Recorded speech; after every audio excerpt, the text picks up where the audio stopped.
What's an unnecessarily long and cumbersome introduction? This unnecessarily long and cumbersome introduction? Welcome to Monkey Boy's Toys. And once again, you find me kneeling in front of the sofa. Thanks for joining me again. Here's a bowl of cat biscuits to look at. Now, I have quite a backlog of MOTU figures here at the Monkey Boy Nest, so let's get a couple of those ticked off the list today. I'll just give Skeletor a shout. Skeletor! Skeletor! Come and have a look at these MOTU figures I've got, mate. Not interested. Well, I've already put you in the thumbnail, Skeletor. Oh, you dickhead. Right, I'm on the way. Okay, so while Skeletor's on his way, let's just remove the bowl of cat biscuits from the shot.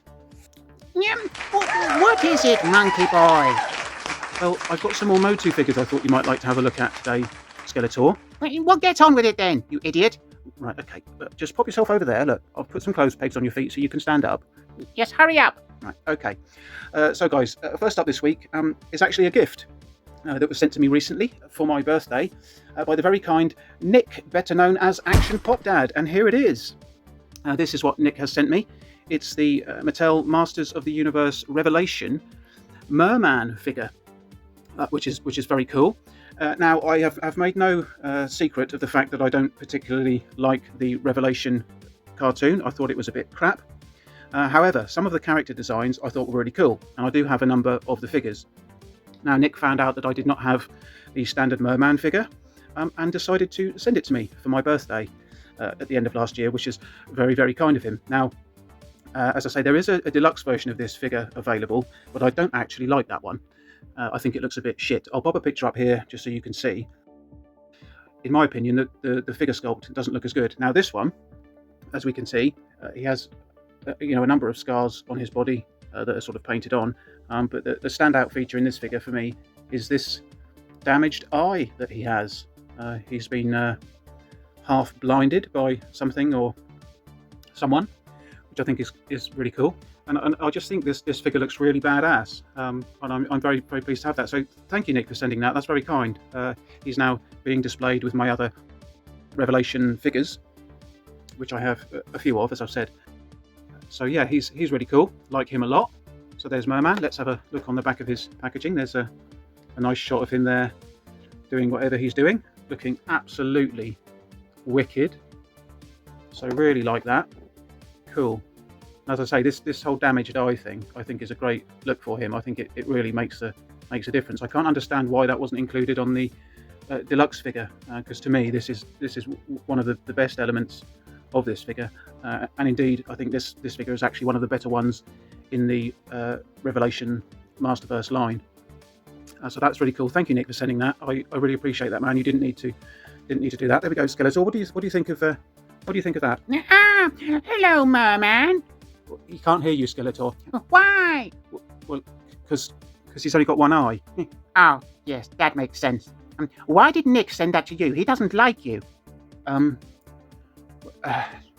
don't know, Skeletor, but there we are. There's Merman. Is that okay? Yes, hurry up. What's next? Right. Okay, you stand there. Let's pop this one to the back. If we can. There we are. So next up is we've got another cartoon collection figure.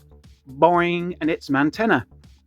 Now, I have been very vocal about my love and appreciation for this cartoon collection line. I think it's very, very good. In my opinion, it's better than the Origins. I realise it's an Origins figure, but in terms of the standard Origins figures, I think these cartoon collection are really very good indeed. I think they look very cool.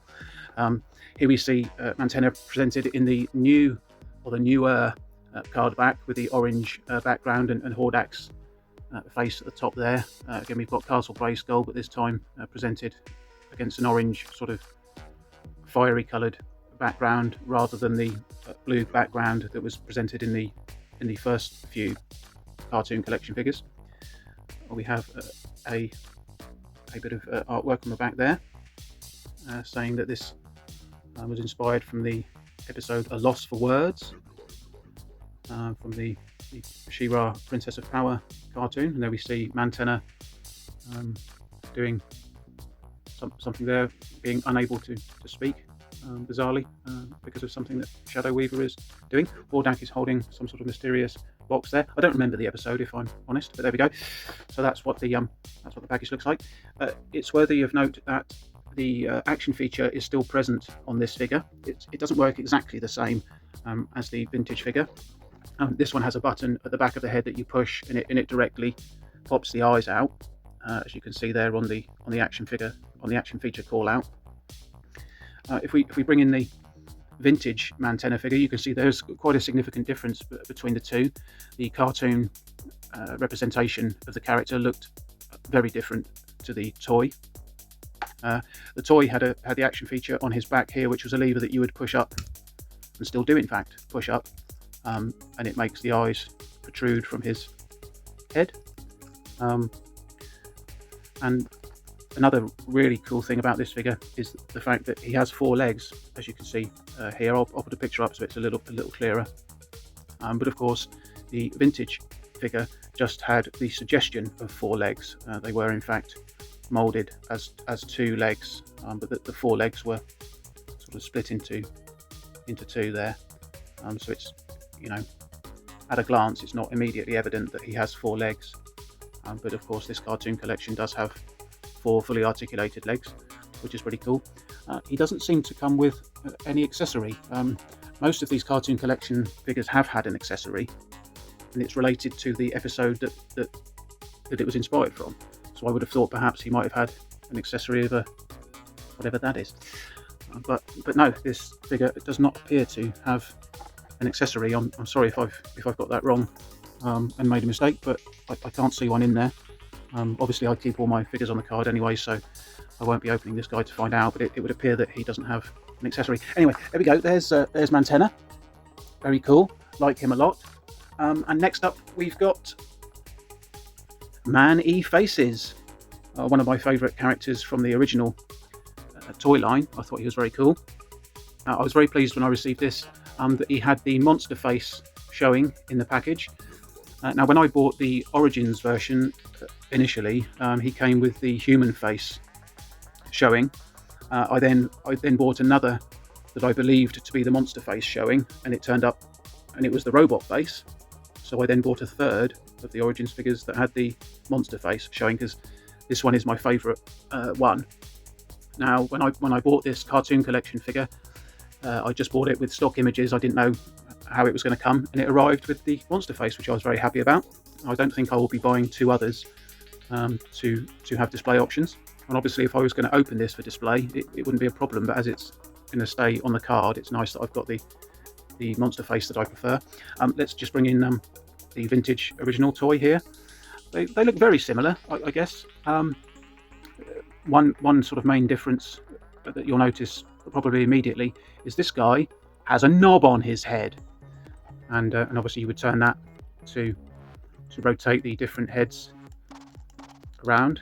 So there we go. Sorry, the light isn't very good at the moment, but there we go. There's the original figure, and yeah, there's Man-E-Faces in the cartoon collection. Once again on the orange style card back. We have quite a disturbing image here of whatever these characters were called. I don't know what they're called, but their style is quite alarming. But anyway, that's taken from the episode The Mystery of Man-E-Faces. I don't believe he comes with an accessory either, which is slightly disappointing. I mean, you would have thought that they could have at least included his trademark orange blaster gun. And it seems a shame that that's not in there, or certainly doesn't appear to be. But yeah, there we go. So there's Man-E-Faces. There's a few more MOTU figures in the collection. What did you think of those, Skeletor? I sort of forgot about you for a moment. Oh yes, just ignore me. Anyway, so thanks guys for watching the video. I know it's a bit of a simple one this week, but I thought I'd make roads into showing some of these MOTU figures that I've got building up at the moment. We'll do some more in the coming weeks. But thank you very much for watching the video. I hope you enjoyed it. If you did, please do give it a thumbs up and share it with others. I guess I'm going to make like a shepherd and get the flock out of here. See you next time. Bye.